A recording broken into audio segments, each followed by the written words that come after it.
Okay, let's verify a trigonometric identity. So on this one, there's no obvious, more difficult looking side. So as you see, we have cosine of theta divided by 1 plus sine of theta equals 1 minus sine of theta over cosine of theta. So as you get going on this, everything's written in terms of sine and cosine.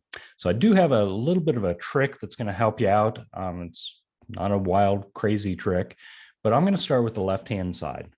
And as I begin with the left-hand side, I'll just copy it down first of all. 1 plus sine of theta. This trick may help out a little bit as you go through these problems. You'll notice that we have 1 plus sine of theta in the denominator here.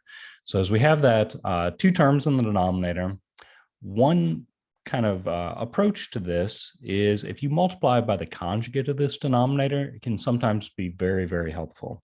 So what we mean by the conjugate of this denominator, and we're going to multiply both numerator and denominator by the same thing. That's like multiplying by 1. We're going to use the conjugate, which simply means same terms, but you switch the sign in between. So instead of 1 plus sine of theta, we use 1 minus sine of theta. And we're going to use that both numerator and denominator. That way, same thing, numerator and denominator. That's like multiplying by 1. And one kind of indication why I wanted this was, look, we have a 1 minus sine of theta over on the right-hand side in the numerator. That's kind of a hint, perhaps you could say, that I want to end up with that in the numerator. So let's go ahead and multiply together the numerators. Now, as I multiply these together, I want to end up with a 1 minus sine of theta as my end result. So instead of distributing this cosine of theta each one of these terms, instead, what I'm going to do is I'm just going to write this as cosine of theta multiplied by that big set of parentheses. I'm hoping we can cancel out this cosine of theta at some point. Our denominator, let's go ahead and actually distribute this out. So multiply it out, first outer inner last, however you want to visualize this technique, but we're going to go 1 times 1, 1 times negative sine, sine times 1, and then finally, sine times negative sine is negative sine squared. All right, so just first outer inner last, distributive property on our denominator. So now we're subtracting a sine of theta and we're adding a sine of theta in our denominator. You can kind of treat those like terms.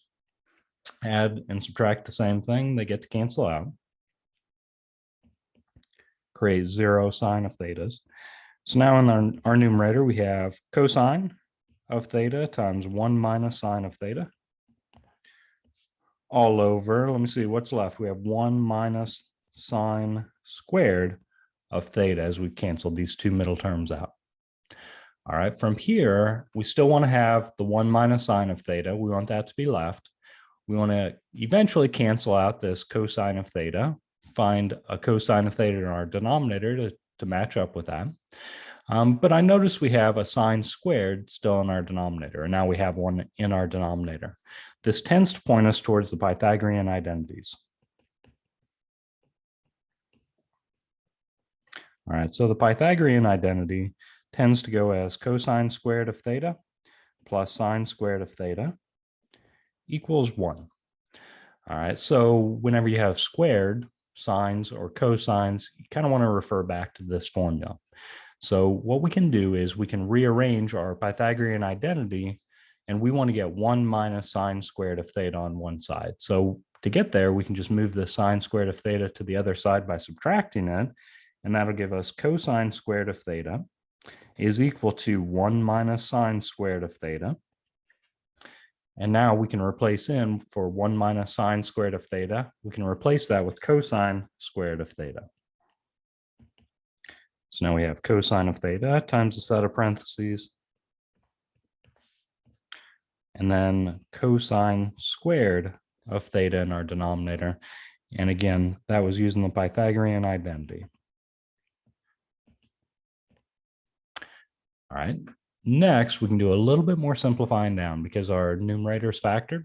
We have cosine times the set of parentheses. There's multiplication going on in between. And then we have, this is 2 copies of cosine multiplied together in our denominator. So what we're allowed to do is pair up, we have cosine of theta over 1 copy of cosine of theta. So we can kind of cancel those out and create a 1. So what we're going to be left with here is 1 minus sine of theta in our numerator.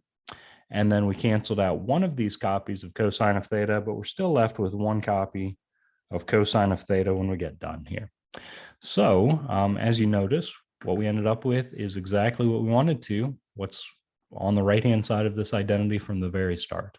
So hopefully this helps out in multiplying by same thing, numerator and denominator, but you use the conjugate, same terms, but opposite sign in the middle from those two terms that were in our original left-hand side denominator.